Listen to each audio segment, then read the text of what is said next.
It's a really good day for you. I know it. I know it's a good day for you because you're gonna start making your own sandwich bread. Woohoo! And it's gonna be whole wheat sandwich bread. Yeah!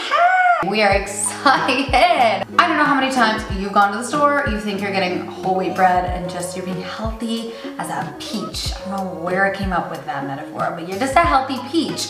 You come home, you read the label, and you see these words that don't make sense. Preservatives, additives, random shibadoo put in your bread, and we're not doing that anymore. I promise this recipe is going to be good for you, and you can totally do it.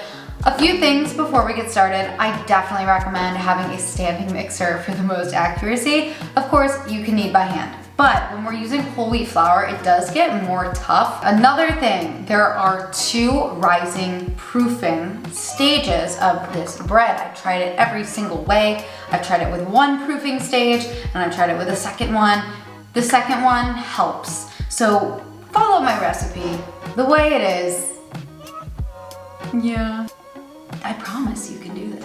We're gonna kick it off with our dry ingredients. I'm using 100% whole wheat King Arthur flour, instant yeast, and salt. Moving on to our wet ingredients, I'm using warm to hot-ish water, 120 to 130 degrees. That's what my package said. My yeast package told me that is the best temperature to activate the yeast. Follow your yeast instructions. Combining honey and olive oil into that water and mix thoroughly. Then I'm gonna add the wet ingredients to the dry, and we're gonna get kneading. Of course, if you are kneading by hand, you got probably 1 speed, but if you're using a mixer, knead on low speed for about 3 minutes. Then afterwards, you should have that dough kind of sticking to the edges of the bowl, or if you're kneading by hand, you should have a cohesive structure. Slowly incorporate your mix-ins and then knead on medium speed for about 4.5 minutes. If you're kneading by hand, just continue kneading for 5 to 6 minutes until your dough feels a little stretchy. You also wanna make sure your mix-ins are fully incorporated throughout the dough and they're not just sitting on the outside. Trust me, it makes all the difference. Remove the dough from the bowl if you're using a mixer and just place it on a flat surface and shape it into a ball. This is a rough shape, nothing fancy. We're just getting it ready to rise. Get an oiled bowl. I just oiled it up with some olive oil. Place that dough in the middle, cover with cling wrap, then put a towel on top. I'm sorry I'm using cling wrap. I definitely need to get a reusable sheet of something to do this in the future. All right, let that rise for 1 hour. Like that. Ta-da! She's gorgeous. Unwrap it. Then you're gonna lightly punch down. Don't be aggressive here. Lightly punch the air out. Take it out of the bowl, and we're shaping it. I actually followed a tutorial on YouTube to shape this bread, and I will link that for you because I feel like it was just demonstrated so perfectly. But fold it like this. Follow what I'm doing. Start with one edge, cinch it, fold it towards the middle, and you're gonna create this oval shape. And fold it, tuck it in the middle, fold it again, then flip it over, and you're gonna let it sit for a second. You want that seam to shut, and you want the gluten to relax. You know how gluten can get really tough and you can't get it to hold its own shape? That's because it hasn't relaxed. If you just give it a second, it'll relax. Cinch up that seam and then let it sit for another minute.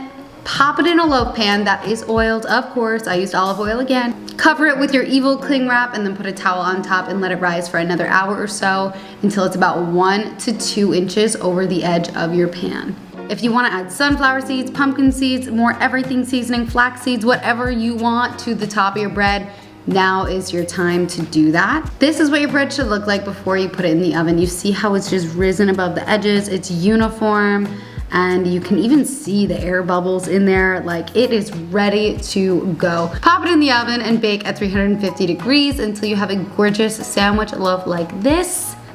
I've made this bread many times. I will say you gotta let it cool before you slice into it. I sliced into the warm bread just for the sake of videos, but I promise if you let it cool, all that air will continue to sit in your bread and settle, and you're gonna have that perfect, spongy, soft texture. That's some good stuff. And that's all for the bread episode, guys. Let me know if you make this and how it goes.